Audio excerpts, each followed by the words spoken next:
함께 오늘 본문 말씀 보도록 하겠습니다. 오늘 본문은 요한복음 8장, 요한복음 9장 8절부터 41절까지 말씀 중에서 9장 38절에 기록되어 있는 한 절의 말씀을 여러분들과 함께 봉독하도록 하겠습니다. 요한복음 9장 38절의 말씀 다 찾으신 줄 알고 함께 봉독합니다. 이르되 주여 내가 믿나이다 하고 절하는지라. 아멘. 구원의 즉각성과 점진성이다라는 말씀을 가지고 오늘 이 말씀을 마치고 다음 시간에는 본문의 말씀이 너무 긴 부분들이 있어서 그 중간중간에 들어있는 또 다른 하나님의 내용, 하나님의 복음의 말씀들을 여러분과 함께 살피고자 합니다. 우리가 지난 2주에 걸쳐서 구원의 서정 가운데에서 그 첫 번째 부르심과 소명에 대해서 여러분들과 함께 은혜를 나누었죠. 자, 하나님으로부터 부름을 받은 자, 그렇게 부름을 받은 자들은 여러분들 무엇하게 된 거예요? 자, 소경이 눈을 뜨게 되죠. 그렇게 눈을 뜨게 되자 그에게 소명이 찾아오고요. 어떤 소명? 나를 눈뜨게 해주는 자, 나를 구원해준 자가 도대체 누구인지에 대해서 여러분들 무엇이 생기더란 거예요? 궁금증이 생기죠. 그분에 대해서 알고 싶어지는 거예요. 그러니까 그가 이 하나님으로부터 부르심을 받기 전에는 예수가 누구인지 하나님이 누구인지 전혀 나와 상관없는 자의 삶을 살았어요. 그냥 뭐 하면 돼요? 하루 내가 잘 구걸해서 잘 먹고 잘 자고 잘 쉬면 그게 그냥 내 삶의 만족이구나. 이게 내 삶의 행복이구나. 이게 내 인생이구나 라고 그렇게 생각을 했어요. 그런데 주님으로부터 부르심을 받은 이 눈먼 소경이 이제 하나님으로부터 부름을 받자 그에게 소명이 생기더라는 거예요.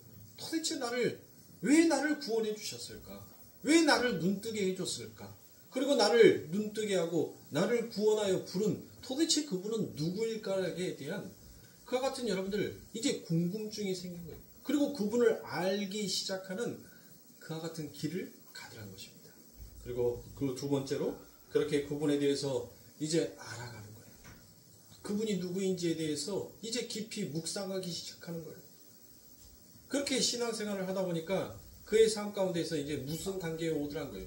성화와 영화의 단계에 이르더라라는 것입니다. 성화는 이제 뭐예요? 여러분들 궁금했어요. 그래서 이제 그 예수라는 사람을 알았어요. 그렇죠.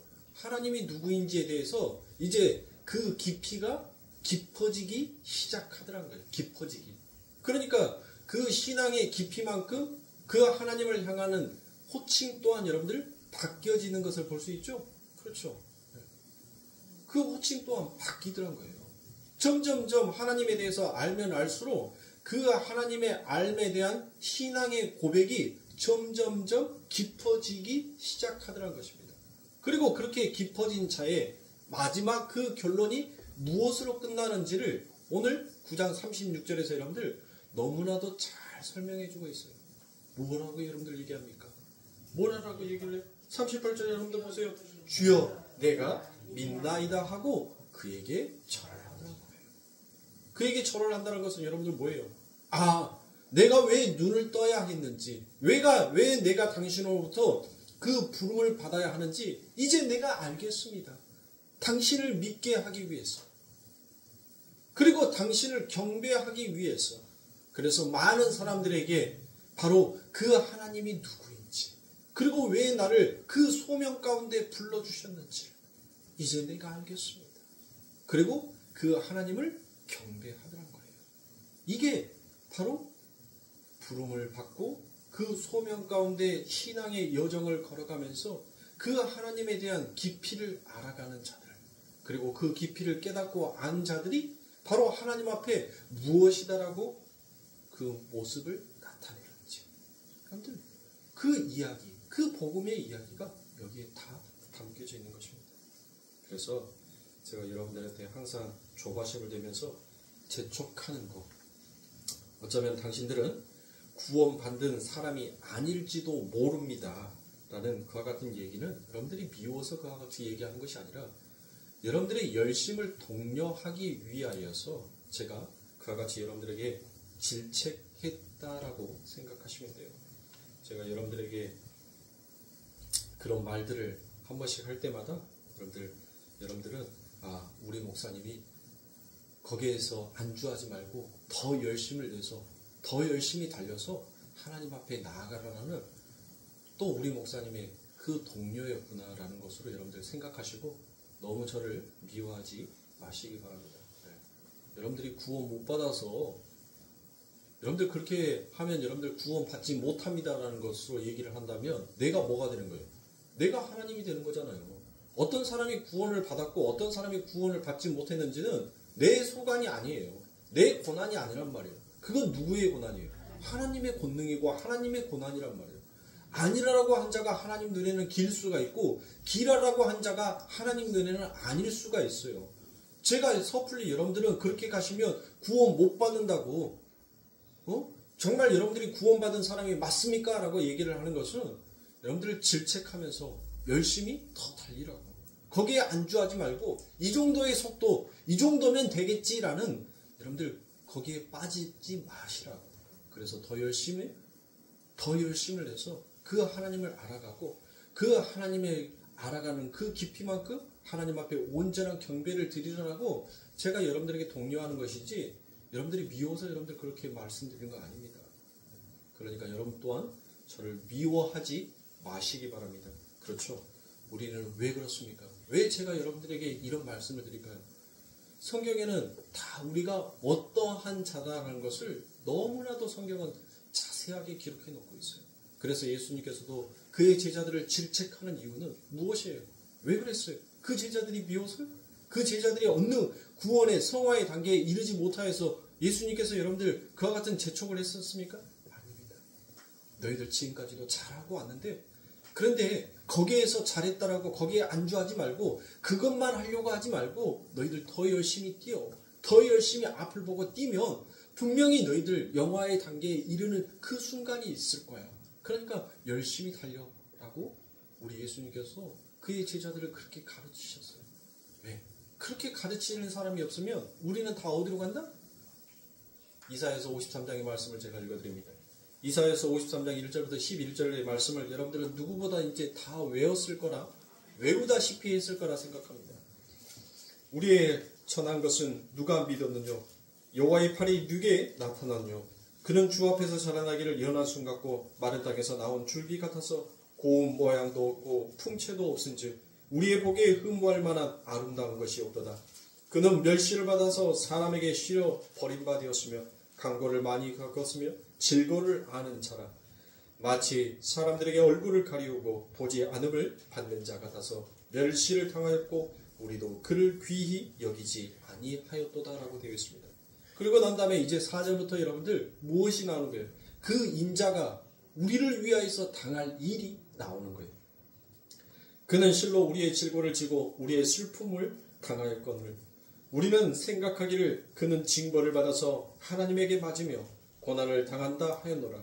그가 찔림은 우리의 허물을 인하며 그가 상함은 우리의 죄악을 인함이라. 그가 징계를 받음으로 우리가 평화를 누리고 그가 채찍에 맞음으로 우리가 나음을 입었도다. 우리는 다 양 같아서 그릇 행하여 각기 제 길로 갔거늘 여호와께서는 우리 무리의 죄악을 그에게 담당시키셨도다. 그가 곤욕을 당하고 괴로울 때에도 그 입을 열지 아니하였으며 마치 도수장에 끌려가는 어린 양과 털 깎는 자 앞에 잠잠한 양같이 그 입을 열지 아니하였도다. 그가 곤욕과 신분을 당하고 끌려갔으니 그 세대 중에 누가 생각하기를 그가 산자의 땅에서 끊어지면 마땅히 형벌받은 내 백성의 허물을 인함이라 하였으리요. 그는 강포를 행치 아니하였고 그 입에 괴사가 없었으나 그 무덤이 악인과 함께 되었으며 그 묘실이 부자와 함께 되었도다. 여호와께서 그로 상함을 받게 하시기를 원하사 질고를 당케 하였은즉 그 영혼을 속건 제물로 드리기에 이르면 그가 그 씨를 보게 되며 그 날은 길 것이요 또 그의 손으로 여호와의 뜻을 성취하리로다. 가라사대 그가 자기 영혼에 수고한 것을 보고 만족히 여길 것이라. 나의 의로운 종이 자기 지식으로 많은 사람을 의롭게 하며 또 그들의 죄악을 친히 담당하리라 라고 이와 같이 얘기합니다. 여러분들 보세요. 하나님의 백성들을 구원하시기 위해서 하나님이 그 시키신 일을 누가 수행합니까? 바로 예수 그리스도가 여러분들 그 일을 수행합니다. 다른 등장인물들이 여러분들 있어요? 우리가 너무나도 잘 알고 있는 이사야서 53장 1절부터 11절 이 말씀 가운데 하나님이 시키신 일, 하나님이 계획하신 그 일을 온전하게 이루신 분이 바로 누구더란 거예요? 하나님이더란 거예요. 하나님이 시작하셨고 하나님이 그 일을 끝을 내신 거예요. 그런데 여러분들, 우리는 그 하나님의 일하시는 일들 속에서 우리는 뭘 했다라고 얘기합니까? 딱 한 구절 나와요. 우리가 한 일이라고는 6절에서 무엇을 얘기합니까? 그릇 행하여 각기 제 길로 갔거늘. 여러분들 보세요. 하나님이 하시고자 싶어하는 그 계획 가운데서 그 하나님의 뜻을 이루는 길로 가는 것이 아니라 우리가 원하는 탐심과 욕심의 마음에 우리가 즐거워하고 우리가 행복이라고 생각하는 그 쾌락을 향하여서 갔더란 거예요. 하나님과 전혀 동질되고 반대된 길을 우리는 가더란 거예요. 그래서 하나님께서는 무엇하는 겁니까? 우리들에게 그 하나님께서 부르시고 우리를 소명 가운데서 바로 그 선어와 영화의 관계에 이르기까지 우리를 똑같이 그 아들과 함께 대하여 주시더란 거예요. 내가 계획한 일을 수행하는 자가 이제는 누구라는 거예요? 바로 내 백성이라는 거예요. 내 백성에게 내가 이 일을 행하겠다는 거예요. 이제는 우리는 작은 예수이지 않습니까? 우리는 그분과 함께 죽고 그분과 함께 살아났어요. 우리는 하나님의 작은 아들이 되어 있습니다. 우리를 양자택해 주었다라고 얘기하잖아요.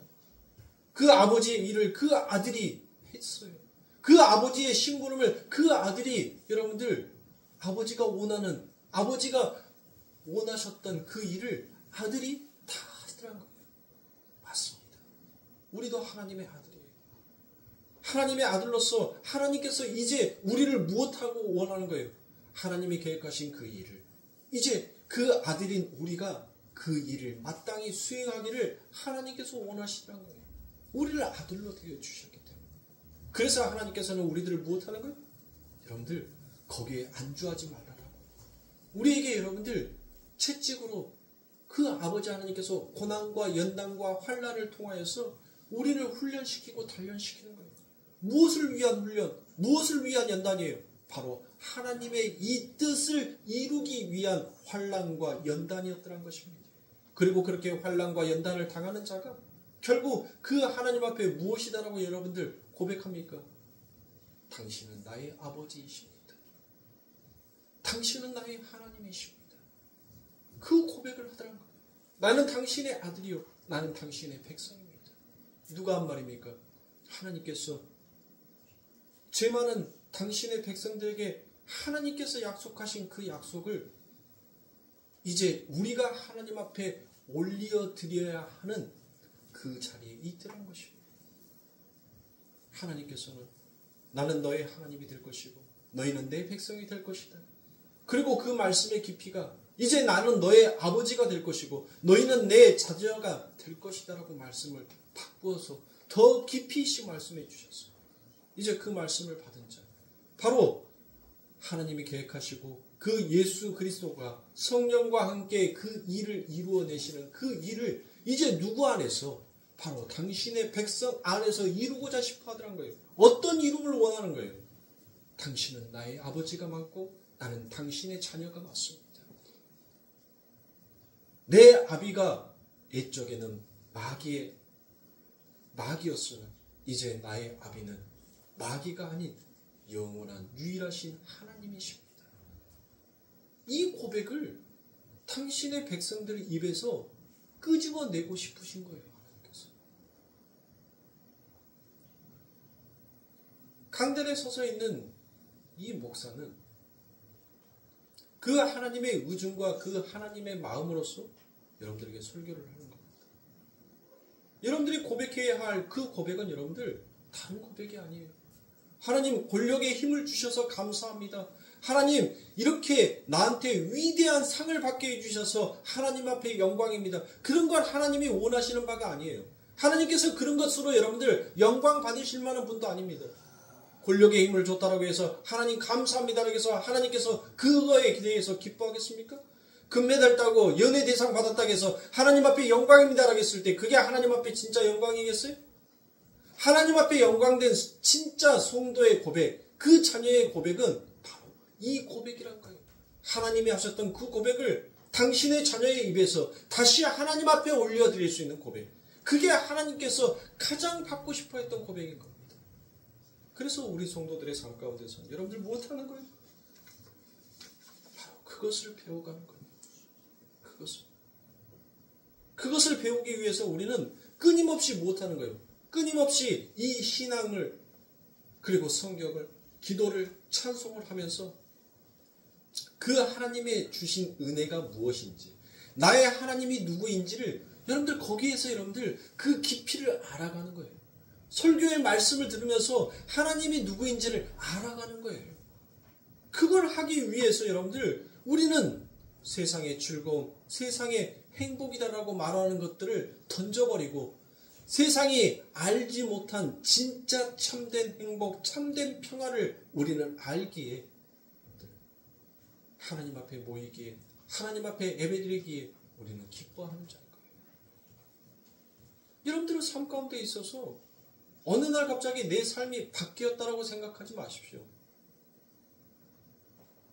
신앙이 깊어지면 여러분들 당연히 여러분들 그 깊어진 만큼 종이의 페이지는 여러분들 넘겨야 돼요? 그대로 있어야 돼요? 여러분들이 책을 읽은데 한쪽 책을 다 읽었어요. 다 읽었단 말이에요. 그러면 여러분들 자연스럽게 그 페이지를 넘겨요, 안 넘겨요? 넘기잖아요. 마찬가지입니다. 신앙도 똑같은 거예요. 신앙의 깊이가 그리고 하나님께서 지금 여러분들에게 세운 그 계획이 여러분들이 시작과 그 끝이 완료가 되면 하나님은 그 다음 스테이지로 넘어가는 거예요. 그 다음의 단계로 넘어가는 거예요. 그 책이 여러분들 그 다음 장이 연결이 되어 있듯이 하나님의 훈련은 그렇게 연결이 되어 있습니다. 성경도 보세요. 하나님이 시작하셨고 하나님이 아멘으로 그 모든 일을 이루셨다라고 여러분들 성경도 끝나지 않습니다. 성경은 단순히 윤리와 도덕책이 아닙니다. 이 성경 한 장 한 장 속에 담겨져 있는 하나님의 진리를 깨달아가면서 그 깊이와 단계가 여러분들 그 책의 페이지처럼 넘어가는 거예요. 여러분들 고기들 다들 한 번 정도는 구워 보셨죠? 네. 프라이팬에다가 구든 석쇠에다 구든 여러분들 삼겹살이 됐든 한우가 됐든 소고기가 됐든 여러분들 다 한 번 정도 구워 보셨을 거 아닙니까?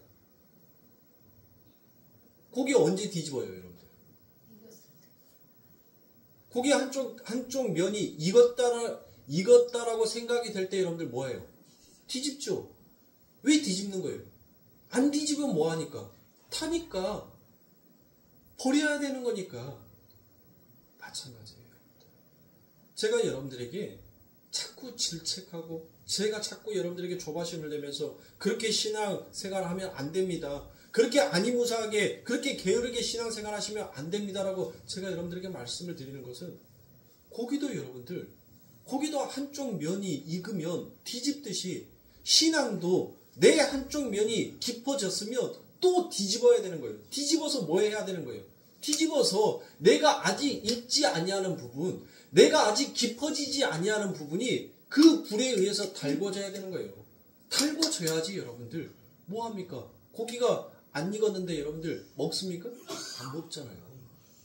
앞뒤로 잘 구워져야지 여러분들 고기도 맛있게 먹잖아요. 신앙도 마찬가지예요. 앞뒤로 우리가 잘 그 신앙 가운데에서 잘 훈련받고 잘 연습당하여서 여러분들 무엇하는 거예요? 그렇게 구워졌었을 때 우리는 무엇 할 수 있어요? 여러분들 다른 사람의 입에 들어가서 생명의 떡이 될 수 있는 거예요. 저는 그런 부분에 있어서 여러분들이 먼저 뒤집어져야 된다라고 말씀을 드리는 거예요. 한쪽 면은 여러분들 정말 맛있게 잘 익었어요. 그런데 한쪽은 여전히 생고기야. 누구 입에 넣어줄 거냔 말이에요. 하나님을 사랑하고 내 이웃을 사랑하라는 것은 내가 양옆으로 여러분들 잘 구워진 상태가 돼야 되는 거예요.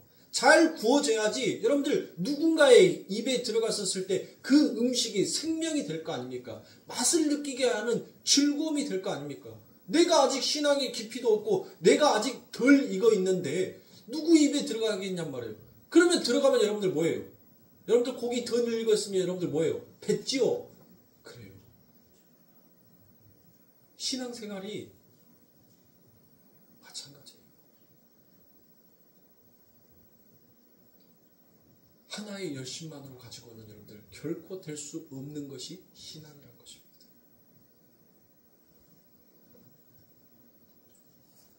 그러니 사랑하는 성도님들, 우리는 그 하나님의 은혜가, 그 하나님의 말씀이 무엇인지를 우리는 여러 가지 생각들을 가지고 여러분들 생각할 수 있어야 돼요. 여러 가지를. 어떤 학자가 그럽니다. 1시간은 몇 분이죠? 60분이죠. 그런데 어떤 사람은 이 1시간을 4등분을 한답니다. 4등분. 1시간 속에서 여러분들 15분은 긴 시간일까요? 짧은 시간일까요? 그렇게 여러분들 인간이 생각하기에 1시간 속에서 이 15분이라는 시간은 별로 그렇게 길지 아니하는 시간이다라고 생각을 한대요. 그 길지 않는 시간을 여러분들 4등분을 하는 거예요. 그래서 내가 15분 동안 운동을 하고 내가 15분 동안 독서를 하고 내가 15분 동안 자기 개발을 할 수 있는 뭐 휴식을 한다든지 휴식을 하고 또 15분 동안 내가 배우고자 싶어하는 것에 대해서 투자를 하면 이게 훈련이 되면 여러분들 그 사람은 1시간에 몇 가지의 일을 할 수 있는 거예요? 4가지의 일을 할 수 있다는 거예요. 인생의 성공은 바로 그거라는 거예요. 시간을 어떻게 등분해서 잘 활용하느냐. 우리도 마찬가지. 우리들에게 주어지는 그 시간들, 그 신앙들 속에서 여러분들 어떻게 우리는 이 신앙을 여러분들 나누어서 최대한의 효과로 활용할 수 있는가를 여러분들 생각하셔야 합니다. 내가 1시간 동안 기도해야지. 내가 1시간 동안 성경책 써야지. 내가 1시간 동안 찬송 불러야지. 여러분들 그걸 1시간에 하려고 하면 일단 머릿속에서 여러분들 무엇하는 거예요? 그 1시간이라는 굉장한 큰 부담감을 느끼다는 거예요. 그런데 그 1시간 속에서 내가 15분은 기도하고 15분은 성경책 읽고 15분은 찬송을 부르고 15분은 이제 내 머릿속에서 묵상을 해야 되겠다라고 생각을 하면 그렇게 해서 1시간을 여러분들 1년 365일로 쪼개서 보내는 사람에게는 엄청난 뇌에서의 큰 효과가 있다는 거예요. 왜? 그 1시간에 무엇을 할 수 있으니까? 무려 4가지의 일을 할 수 있으니까 그 일에 대한 효율성이 엄청나게 폭발적으로 커진다는 거예요. 1시간 동안 내가 뭘 해야 되겠다라고 하는 사람은 작심삼일이 되더란 거예요. 그런데 15분 동안 내가 무슨 일을 해야 되겠다라고 계획하는 사람은 그 일을 1년 365일 동안 하더란 거예요. 여러분들, 우리의 신앙은 잠깐 이 예배에 참석하여서 1시간 예배 드리는 것으로 내가 3일을 버틸 수 있는 것이 아니란 말이에요. 3일 버티고 여러분들 다시 세상으로 돌아간다? 여러분들 그거는 아니 된다는 거예요. 우리는 영화의 단계에 이를 때까지 여러분들 무엇 할 수 있어야 돼요? 우리 신앙의 이 시간들을 여러분들 잘 활용할 수 있어야 돼요. 그래서 1년 365일 동안 우리는 하나님으로부터 오는 그 은혜의 호흡이, 그 은혜의 통로가 우리에게는 그 은혜의 젖줄이 끊어져서는 아니 된다는 거예요. 그런데 모든 사람들이 주일날 예배드리고 이제 흐트러짐만 하니까 수요 예배가 있어. 가장 방황할 시기가 되니까 여러분들 못하는 거예요. 금요 철야가 있어. 그래서 그것만 잘 활용을 해도 신앙생활 잘 한다라고 여러분들 생각하는 사람들이 많이 있더란 거예요. 그게 아니란 거예요. 그것만을 가지고 신앙이다라고 하는 사람은 고개의 한 면만을 계속 익히고 있는 사람과 같은 거예요. 1년 365일 내 시간을 쪼개서 세상 가운데 주어지는 그 시간들 속에서 내가 하나님 앞에 내가 하나님을 위하여서 왜 나를 구원해 주셨고 왜 나를 불러주셨고 나를 부르신 분이 진짜 누구인지를 내가 정말 알고자 싶어하는 그 마음을, 소망의 마음을 여러분들 쪼개시라는 거예요. 쪼개서 1년 365일 동안 그분에 대한 궁금증을 계속적으로 이어가는 것이에요. 그게 신앙이라는 거예요. 그렇게 갈급하는 자에게 하나님께서는 무엇을? 하나님의 은혜를 더 부어주시는 겁니다. 그런 신앙생활을 하셔야 돼요. 잠깐 왔다 잠깐 가버리는 그런 신앙.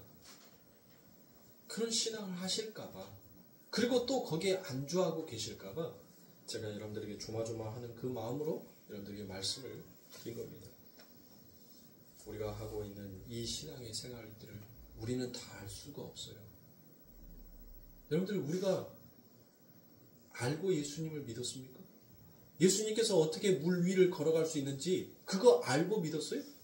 어떻게 남자의 씨가 들어가지 아니하는데 예수님이 잉태할 수 있었을까? 그거 우리가 지식적으로, 지혜로 여러분들 그걸 깨달아서 예수를 믿었습니까? 우리는 전혀 그것이 아직도 여러분들 무화하는 거예요. 아직도 의아해요. 어떻게 그럴 수가 있지? 어떻게 이게 말이 돼? 라는 여러분들 이 의문점 투성인 거예요. 그런데 우리 안에 그 믿음의 장이 확 열려버리니까 무엇하더란 거예요? 그걸 믿더란 것이에요. 믿죠.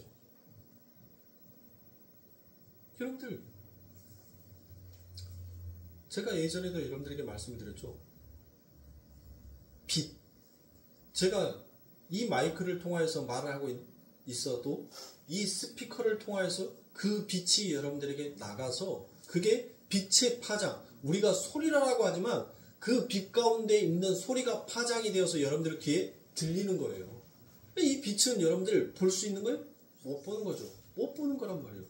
여러분들, 우리가 생각하는 이 빛이라는 개념은 여러분들 인간이 지혜와 지식으로서 풀어낸 빛이란 말이에요. 우리가 상상하지 못하는 그 빛을 여러분들 무엇이다라고 여러분들 설명할 수가 있는 말이에요. 여러분들에게 하나의 예로 여러분들에게 말씀을 드릴게요. 우리가 밤하늘에 별을 보죠. 그러면 그 별들 속에서 유독 반짝반짝 빛나는 별을 우리가 북극성이다라고 얘기합니다. 그렇죠? 북두 7성 중에서 여러분들 가장 큰 별, 가장 머리가 되는 별, 그래서 북극성이다라고 얘기를 하죠. 그 북극성은 여러분들 지금 이 지구에서 수백만 광년에 떨어져 있는 하나의 별이 그 빛을 반짝하고 냈었을 때 여러분들 그 빛이 다시 우리의 눈에, 우리의 육안에 여러분들 들어오기까지 여러분들 무엇하는 거예요? 또 수백 광년을 지나서 그 빛이 우리 눈에 들어오는 거란 말이에요. 그런데 우리가 그 빛을 반짝하고 봤었을 때 이미 여러분들 그 시간을, 그 별에서부터 우리 지구까지 오는 시간, 별이 반짝했어요. 반짝하는데 1000년, 또 우리가 그 빛을 보는데 1000년이라고 여러분들 생각해 보자고요. 그러면 2000년이라는 시간이 지났죠. 우리가 한번 저 별을 보고 별이 빛나네 라고 얘기를 했는데, 여러분들 진짜 그 별이 빛나고 있는지를 여러분들 그곳에 가보면 이미 그 별은 무엇해요? 벌써 이미 우리가 눈으로 확인하기 전에 그 별은 반짝하고 사라져버린 별일 수도 있다는 거예요. 그러니까 빛을 무엇이다라고 여러분들 설명할 수 없는 게 그게 빛이에요. 믿음이라는 것도 여러분들 뭐예요? 믿음이라는 것도 뭐라고 설명할 수 없는데 믿어지는 거예요. 마치 빛이 반짝하고 빛나는 것을 빛이다라고 인간이 정의해 놓은 것처럼 믿음이라는 것도, 신앙이라는 것도 바로 마찬가지라는 거예요. 뭐라고 설명할 수가 없어요. 뭐라고 여러분들 표현할 수가 없단 말이에요. 말해줄 수가 없어요. 이미 말을 했는데 이 말은 여러분들 지나가는 말이 되는 거예요. 여러분들 과거 속에서 가장 먼 과거가 언제인 줄 아세요? 여러분들, 우리가 미래를 말하잖아요. 미래. 그렇죠. 타임머신이 만들어지면 나는 먼 미래로 가보고 싶다. 우리들 그런 어렸을 때 공상, 그런 상상들을 하잖아요. 미래는 아직 내게 다가오지 아니하는 거니까. 그러니까 그 미래는 나에게 1초 전도 여러분들 뭐가 되는 거예요? 미래가 되는 거예요. 그러면 과거는 여러분들 언제가 과거이냔 말이에요. 내가 어렸을 때, 엄마 뱃속에 있었을 때가 과거예요? 가장 먼 과거는 여러분들 어떤 과거예요? 바로 인생에 있어서 가장 먼 과거는 바로 어제예요. 어제보다 더 먼 과거는 없는 거예요. 우리 인생에. 그 어제라는 그 과거는 절대로 우리들 시간 속에 돌아오지 아니하는 시간입니다. 그런데 그 어제라는 그 과거를 없다라고 말할 수가 없더란 거예요. 어제라는 삶은 반드시 뭐 했어요? 내가 살아왔던 삶이니까, 내가 존재했던 삶이니까. 근데 그 어제를 설명할 방법이 없더란 거예요. 어제를 표현할 방법이 없더란 거예요. 신앙은 바로 그런 겁니다. 우리들에게 주어지는 이 시간, 여러분들에게 장차 올 시간에 대해서 여러분들 생각하지 말라는 거예요. 오늘 우리에게 주어지는 이 시간이 여러분들에게 있어서 가장 소중한 시간, 가장 은혜의 시간, 가장 감사의 시간이 된다면 여러분들의 미래 또한 무슨 미래가 되는 거예요? 가장 감사하고 가장 은혜가 넘치는 그 미래가 된다는 거예요. 그런데 오늘 여러분들의 삶 가운데 감사하지 못하고, 여러분들의 삶 가운데 찬양하지 못하고, 여러분들의 삶 가운데 은혜가 넘치지 못한 삶이라면 여러분들의 미래 또한 무엇하다는 거예요? 감사도 없고 은혜도 없는 삭막한 메마른 삶이 되어버리는 거예요. 하나님은 당신의 백성들에게 오늘 그 광야 같은 곳에 물 한 모금 없는, 풀 한 폭이 없는 그 광야 같은 곳에 그 하나님의 은혜로 반석에서 물이 나오는 그 엄청난 은혜, 하늘에서 솜사탕처럼 눈꽃과 같은 그 만나, 그 은혜를 우리들의 삶 가운데 날마다 부어주고 계시다는 것입니다. 근데 그걸 무엇으로 설명할 수 있냔 말이에요. 그걸 무엇으로 여러분들 표현할 수 있냔 말이에요. 사람들이 정해놓은 감사, 사람들이 정해놓은 사랑, 여러분들 이걸 표현할 수 있어요? 감사를 무엇이다라고 표현할 수 있겠습니까? 사랑을 뭐라고 표현할 수 있겠어요? 그런데 사랑하니까 그 상대의 마음을 봤었을 때 여러분들 무엇하는 거예요? 내 감정이 설레기 시작하는 거예요. 내 마음이 무엇인가 행복하고 기쁨이 넘쳐나더란 거예요. 그걸 우리는 사랑이다라고 정의를 해요.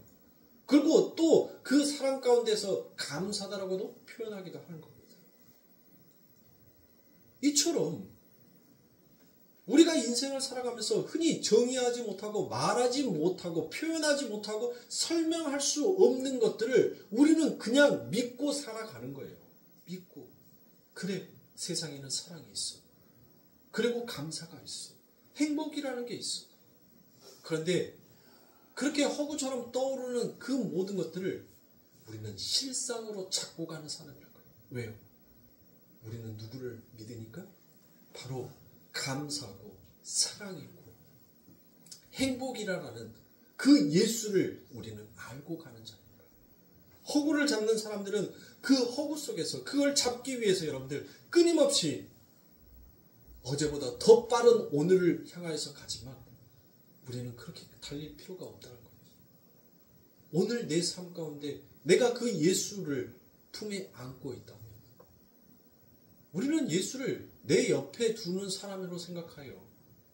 여러분들, 예수는 내 옆에 두는 사람이 아닙니다. 예수는 내가 품고 가는 사람이에요. 나와 하나가 되어야 하는 사람이에요. 그 예수가 내 안에, 내가 예수 안에 있다라고 고백하는 것은 내가 예수를 날마다 뭐 하는 거예요? 허구하는 거예요. 안고 가는 거예요. 안고. 그분을 옆에 두고 손잡고 가는 것이 아니라 진짜 신앙은 그분을 안고 가는 거예요. 그게 사랑인 거예요. 그게 감사인 거예요. 그런데 우리는 무엇 하더란 거예요? 아유, 더운데, 아우, 귀찮은데, 아우, 힘든데, 그 예수를 자꾸 밀어내더란 거예요. 그러나 그 예수는 여러분들, 우리가 그 하나님 앞에 온전한 언약의 고백을 할 때까지 그 예수님은 우리를 안고 또 안아주고 또 고백하시더란 거예요. 그런 깊이의 신앙생활을 우리 성도님들이 하시길 바랍니다.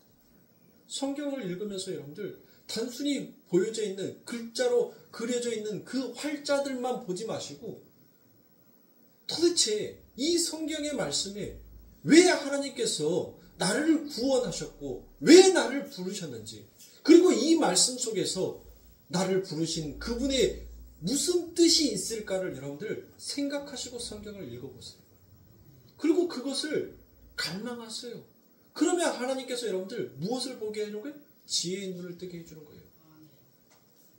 우리 조홍정 목사님, 저 전도사 시절에 아주 오래전이죠.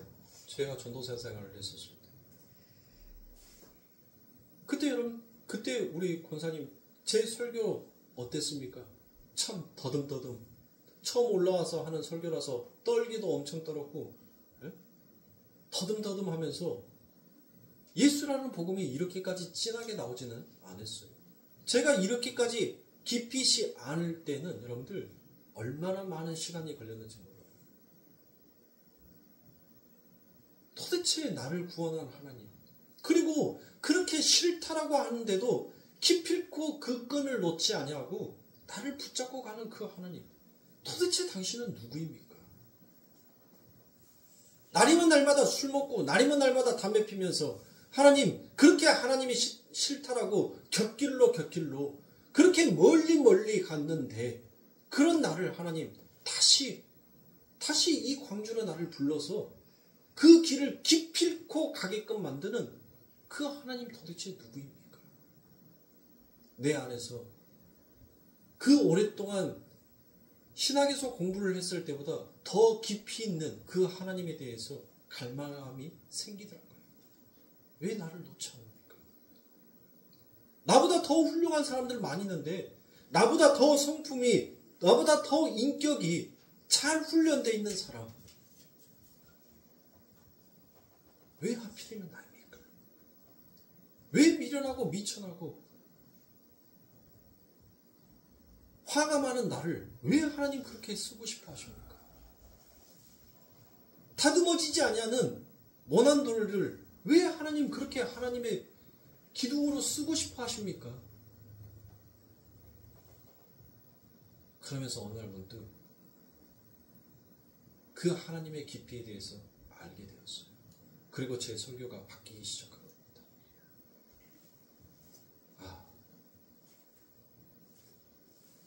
내가 그동안 신학의 공부를 해오면서, 그리고 내가 성경을 받들라고 했던 그 하나님은 내가 이 땅에서 나의 행복을 위해 존재하는 하나님으로 내가 그렇게 신앙생활을 해왔었구나. 그런데 그게 바뀌더라고요. 그 하나님은 그 하나님을 위해서 내가 창조되었구나. 그 하나님의 영광스러운 이름을 빛내게 하기 위해서 나는 그분을 드러내는 도구로 하나님께서 나를 만들었구나. 그거를 깨달은 거예요. 그거를 알기까지는 여러분들 얼마나 많은 시간들이 걸렸는지 몰라요. 얼마나 많은 오류들이, 얼마나 많은 실수들이, 얼마나 돌이킬 수 없는 죄악된 길들이 가득했는지 모릅니다. 근데 그것을 알고 난 지금 이후 내가 어떤 것을 하더라도 여러분들 자유로워요. 왜? 나는 그 하나님을 이제 알았으니까. 그리고 알아가고 있으니까. 1980년도에 여러분들 한참 구원의 확장성이라는, 구원의 확신이라는 그것으로 여러분들 많은 사람들이 신앙생활을 하면서 굉장히 많이 흔들렸어요. 그렇죠? 당신은 언제 구원받았습니까?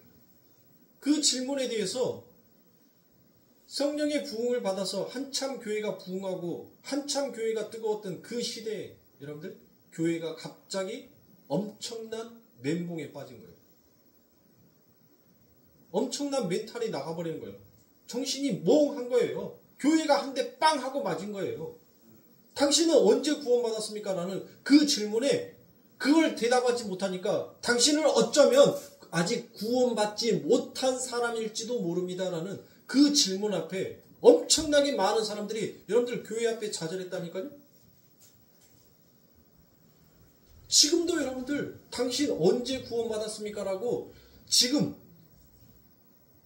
기존에 교회에 좀 다녔다라고 하는 사람들에게 물어보세요.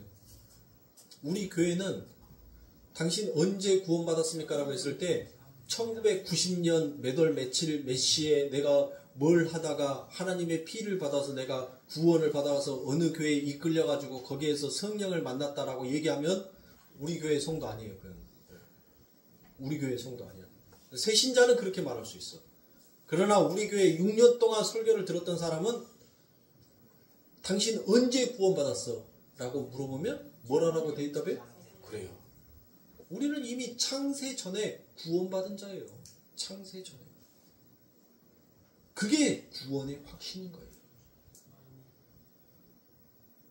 아니, 왜 하나님이 나를 불렀는지, 왜 하나님이 나를 구원해 줬는지, 나를 구원해 주신 분이 누구인지, 그거에 대해서도 깊이 알지 못한 사람이 그 날짜가 뭔 중요하냔 말이에요. 에? 우리는 평생을 배워야 하는 거예요. 목사도 평생을 나를 부르시는 그 하나님, 왜 하나님께서 이 강단에서 도대체 나에게 어떤 심부름을 시키시기 위하여서 나를 머리 위에 기름을 부으시고 하나님께서 이 교회의 책임자로 나를 세워놓으셨을까? 무엇 때문일까? 왜 그랬을까? 평생 동안 이 신앙생활, 이 목회를 하면서 나를 부르시는 하나님에 대해서 궁금해하고 그분을 알기 힘써야 하는 여러분들 신앙인들이 몇 월 며칠이 무슨 소용이 있냔 말이에요. 그거 안들 무슨 필요가 있냔 말이에요. 그거 알아서 여러분들 우리가 예수 믿었냐고요. 에? 아니란 말이에요. 우리가 진짜 알아야 할 것, 우리가 진짜 배워야 할 것이 무엇인지를 여러분들 오늘 이 요한복음 9장 8절에서부터 41절까지의 말씀이 너무나도 자세하게 나와야 하는 거예요. 그가 언제 구원받았는지 나와요? 이 소경이 언제 눈을 떴는지 연도가 나옵니까? 시간이 나옵니까? 아무것도 나오지 않아요. 그는 이미 무엇이다라고 얘기합니까? 하나님의 일을 드러내기 위하여서 하나님께서 그를 무엇으로? 하나님의 도구로 썼다라고 되어 있잖아요. 제자들이 뭐라고 얘기합니까? 그의 죄입니까? 그 부모의 죄입니까? 라는 것을 물었었을 때 하나님께서 예수님이 뭐라고 얘기를 합니까? 아니다. 창세전에 이는 하나님의 뜻을, 하나님의 일을 드러내기 위해서 선택받은 자일 거다.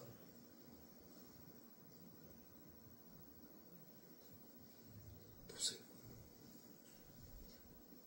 그렇게 선택받은 그 눈먼 소경이 그 부름과 소명 가운데서 성화와 영화의 단계까지 여러분들 가는데 얼마나 많은 시간들이 있었겠냐고요.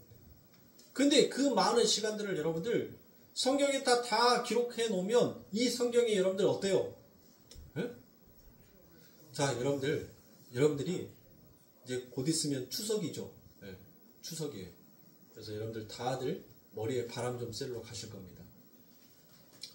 광주에서 목포까지 가는데 대략적으로 한 70마일 된가요? 60마일? 60마일? 60마일, 70마일 그 정도 되겠죠? 거의 한 64km에서 70 몇 킬로 정도 나올 겁니다.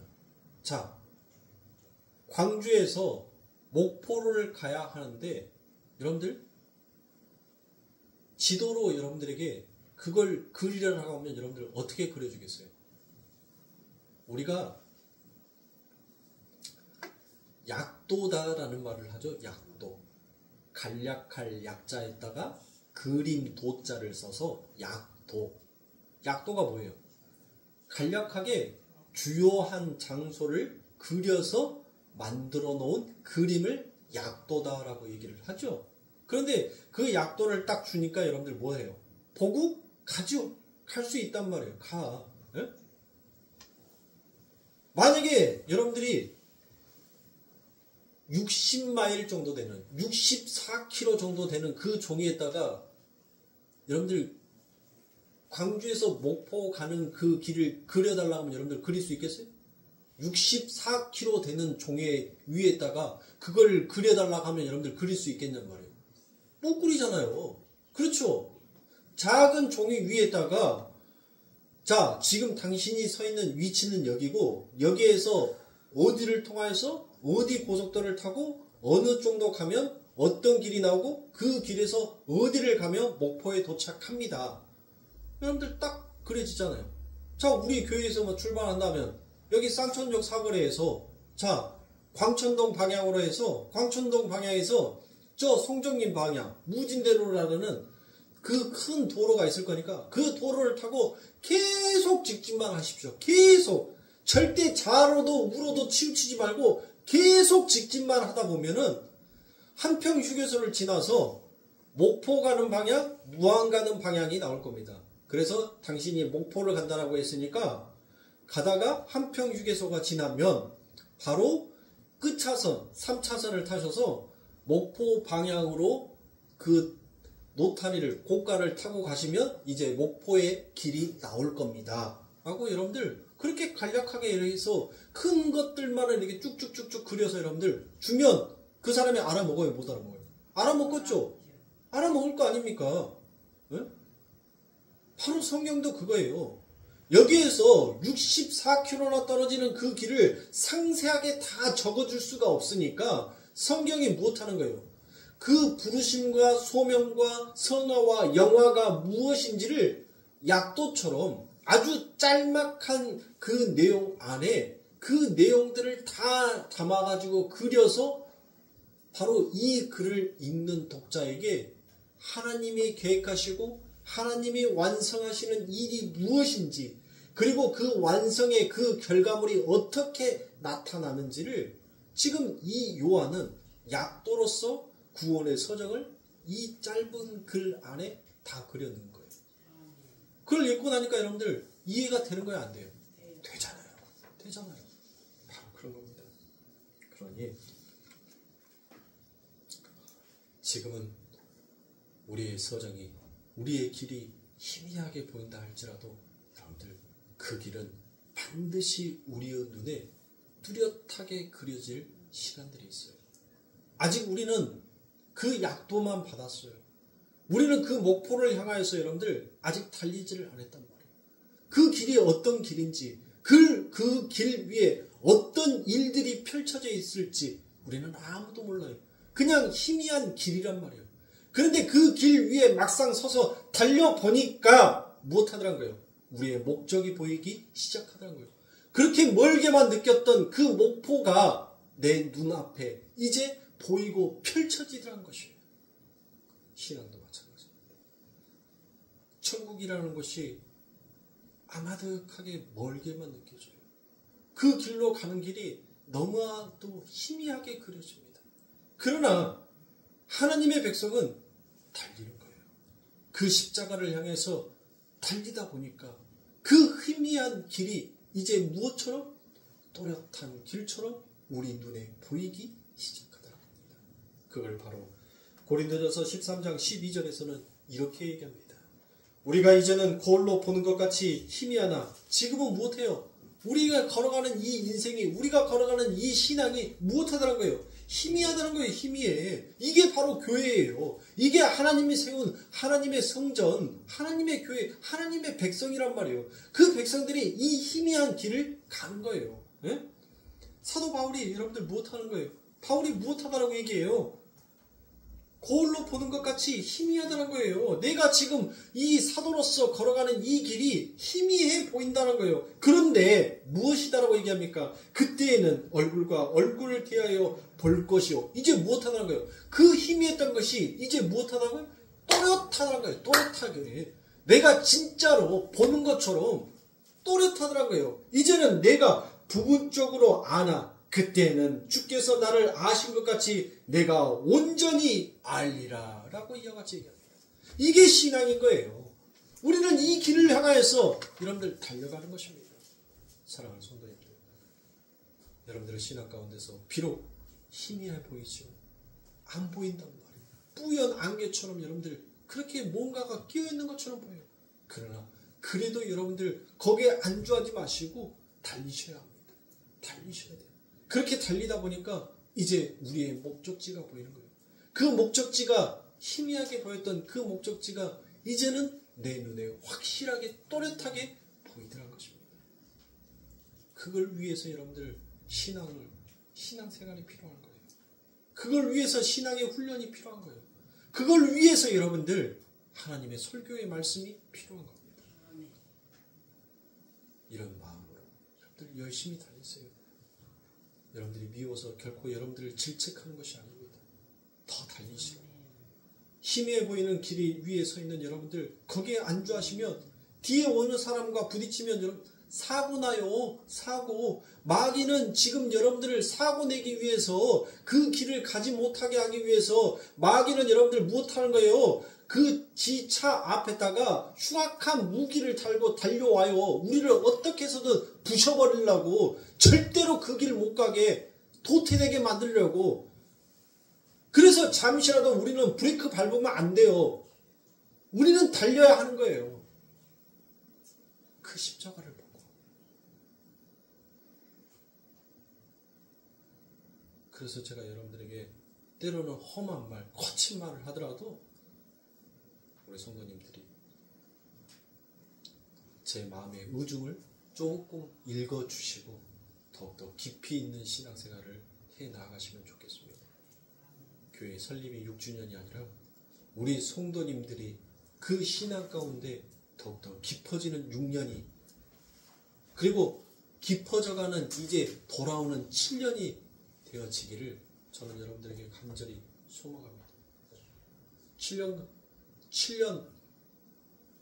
뒤에 뭐가 있죠? 희년이 있죠, 희년. 저 희년 할까요? 네? 1년 동안 희년 하면은 여러분들 안 흔들리고 잘 버티고 그 자리에 계실 수 있어요? 훈련하셔야 돼요. 그래서 담임 목사가 그 자리에, 그 위치에 있든 없든 여러분들은 누구에 의한 신앙생활의 흔들림이 아니라 바로 하나님을 보는 그 신앙의 흔들림 없음으로 여러분들이 세워져야 합니다. 담임 목사가 있든 담임 목사가 없든 여러분들의 신앙은 결코 그 목사에 의해서, 그 담임이라는 그 교회의 책임자에 의해서 여러분들의 신앙이 좌지우지 되어서는 절대로 안 된다는 거예요. 예수를 보고 여러분들 그렇게 가셔야 합니다. 그렇게 달리셔야 돼요. 그게 여러분들의 신앙이고 바른 길인 것입니다. 기도하겠습니다.